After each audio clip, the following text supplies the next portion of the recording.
Hi, in this chapter we will take a quick conceptual overview about 8 of the most important data structures which any programmer must know about. These are the topics we will be covering in this chapter. What is data structure? Data structure refers to the way in which digital data units are structured in an organized form. Data structures are broadly classified into two. 1. Linear data structures. Here data elements are stored or retrieved sequentially. Examples are arrays, stack, queue, and linked list.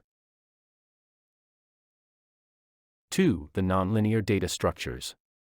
Here, data elements are not stored or retrieved sequentially. Examples are binary tree, heap, graphs, hash table. Data structures are used for the efficient storage and reliable management of data. Any professional programmer must have a fair understanding of what data structures are. In fact, software architects comfortably handle data structures during system design stage of complex applications. Let's first look at the linear data structure, arrays. Array is the collection of fixed consecutive memory units that store same data type values. It is identified by a common name, and individual memory units are referred by their index number. In this figure, int A5 is an array of integer elements, collectively named A. These elements are numbered from 0 to 4, since in arrays, the first index always starts from 0. It can store 5 integer values at contiguous memory locations named, or indexed as A0, A1, A2, A3, and A4. Values within the array elements can be traversed by referring to the array indexes. A new element cannot be added to an array, and existing element cannot be deleted from the array, as array elements are static or fixed in size. However, values within array elements can be replaced. Types of arrays. More commonly used arrays are one-dimensional arrays and two-dimensional arrays. The one-dimensional array can be a row with multiple columns, or a column with multiple rows. Two-dimensional arrays. The two-dimensional array holds data values of similar data type in multiple rows and multiple columns. Each element in a multidimensional array is referred by its row-column index. In the given figure, A is an integer array with 3 rows and 4 columns. The first element of this array is the top left corner referred as A00. Traversing through this array, the last element is at bottom right corner, marked by A23. Linear data structure, stack. A stack of plates is a relatable example, where new plates are placed at the top, and the most recent plate will be the first to be removed. Hence in a stack, the data elements are inserted or deleted from the top as in the last and first out, LIFO order.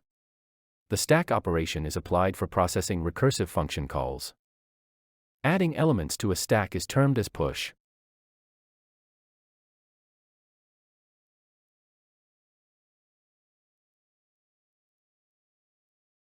Deleting elements from a stack is termed the pop.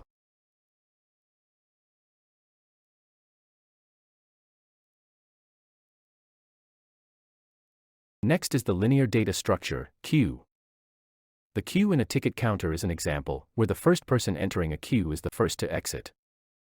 Queue hence follows the first in first out or FIFO order, where data elements are added from rear end, and deleted from the top. It finds application in streaming operations, printer scheduling tasks, multithreading etc. Adding elements via the rear of a queue is termed en queue.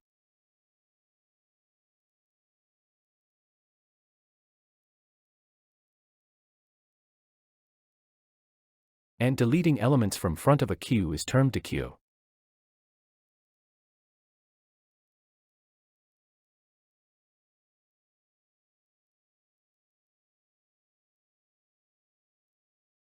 A linked list is the distributed collection of nodes, which are memory units with accessible memory address, that not only stores data values, but also helps traverse to the next or to the previous data nodes.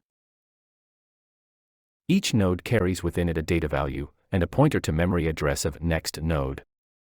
and also a pointer to the address of previous node. The start location is a pointer that will store address of first data node, while the end pointer will store address of the last data node. What we learned here is a doubly linked list, where data is accessed both forwards and backwards in a sequential manner, and that means data is not accessed randomly. There are linked lists that traverse either in forward direction or those that traverse in a backward direction. Such linked lists are termed the singly linked lists. Next, let's move over to first of the nonlinear data structures, the binary tree. The binary tree is one of the most commonly used tree data structures, where data is organized and linked as nodes in a hierarchical or sorted manner. A binary search tree starts with the root node and spreads its branches downwards. Each node has two child nodes, where left node stores the next data value if it is less than the parent node, and right node stores data value if it is greater than the parent node. Let's next check with a few examples. Where will 678 be stored? Since 678 is greater than 123, it will traverse to the child node on right side. Here, 678 is greater than 547, and so it must traverse to the right node. Because it's empty, a new node is created, and 678 is stored in there. Next is 38. It's less than 123, and so it traverses to left node. 38 is less than 99, and so it traverses to a newly created left node. Similarly, we store 198. 462.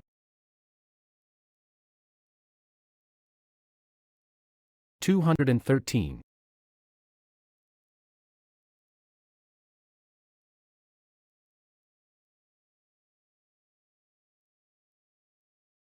515.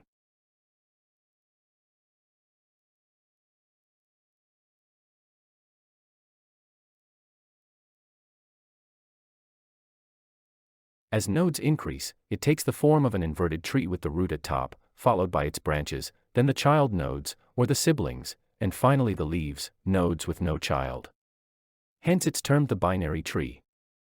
A binary tree is implemented by linked lists where incessant search, insertion, or deletion of data nodes are efficiently executed at a rapid pace.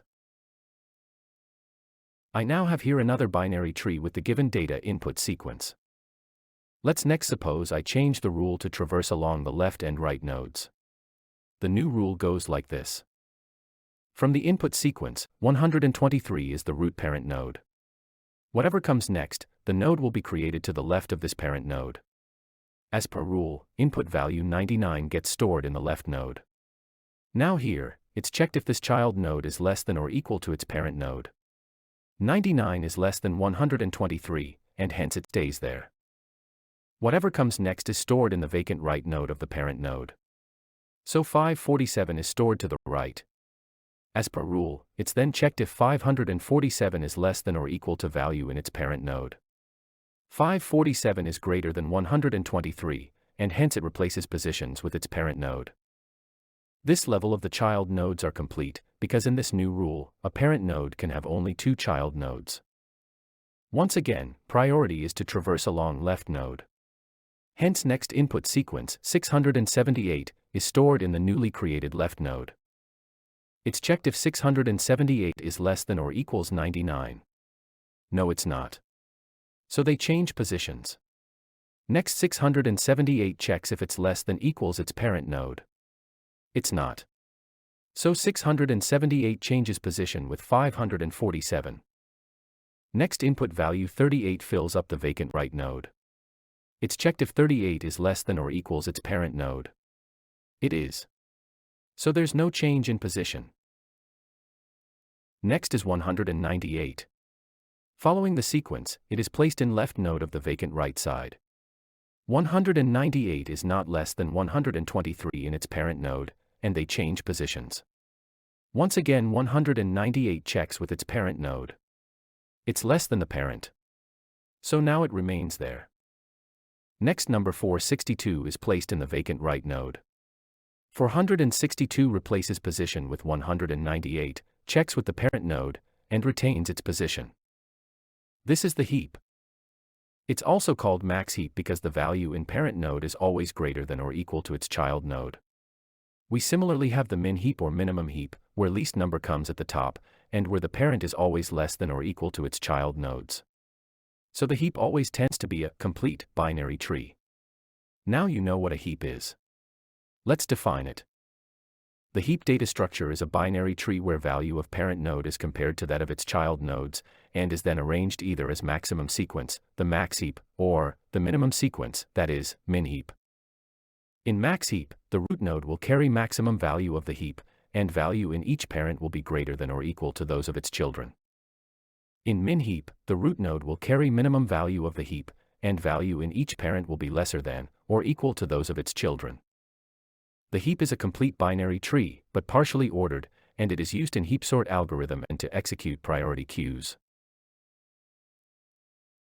Next, let's look at the seventh most essential data structures a developer must know about. It is the graph. The graph comprises of data nodes or vertices that can have multiple connections or edges, forming cohesive data clusters. The number of vertices refers to order of a graph, and the number of edges corresponds to size of a graph. Graphs can be undirected, like in this airfight chart where the cities are all connected. Graphs can be directed, like in this flight route chart, where the cities are connected with specific direction between them.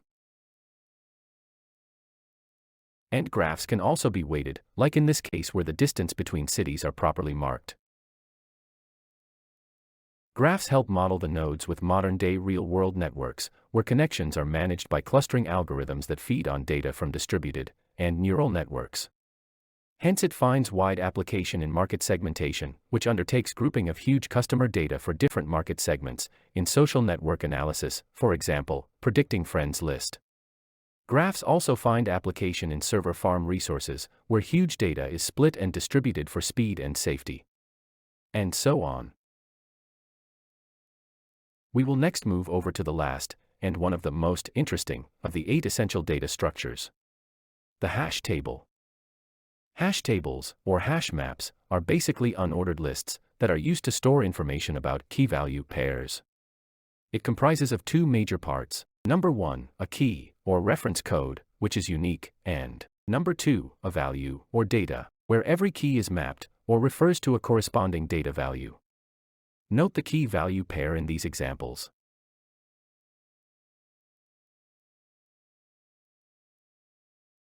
When we need to speed up search operations for voluminous data, we opt to use hash tables, because the hash key can directly point to a hash value. Hash tables are basically implemented in arrays, or lists. How does it function? The keys used in hash maps will undergo hashing technique to generate indexes of integer values. The key is then stored in these array or list indexes for quick storage or retrieval. Since keys refer to specific values, gaining access to the key also means gaining access to its corresponding value. In hashing technique, the hash function uses some sort of a formula to convert the key into an index. The index corresponding to a key is then stored in the hash table. Let's consider a hash table. It's just a file with a large volume of key-value pairs. Searching for the last data here would mean traversing each record of the file, and searching for the required data corresponding to a given specified key. In the hash table, we create an index for each key-value pair, and find ways to quickly point to specific indexes, so that data can be retrieved significantly fast. The so-called index is created by a hash function, into which the key is passed. The hash function uses a formula, where it finds modulo of key value and the array, or list size. Here array size will be 9, as our list has 9 elements. Let's now find index for the first row in the table. The key is 10. So 10 mod 9 would mean, divide 10 by 9, and get the remainder. It's 1. Hence index for the first row is recorded as 1. And hence, the key 10, of our first row, is stored in element 1 of the list, along with its data value, Lionel Messi. For the next row, it's 7 mod 9, and the answer is 7. So key 07 along with its data value, Kylian Mbappe, is stored at index 7. In the next row it's 11 mod 9, or 2. And so 11, or Neymar, is stored at index 2. The next index is 23 mode 9, or 5. So 23 and Martinez are stored at index 5. Now comes the interesting turn. In the next row, index would be 16 mode 9, or 7. Here, there is a repetition of the index. We already have an index 7 for the key 07 and data value Mbappe. This logjam is termed collision, and the resolution is to implement what is called bucket hashing. It means to simply create a storage bucket for the index where the logjam has occurred. The bucket helps to pile up multiple key-value pairs in common indexes.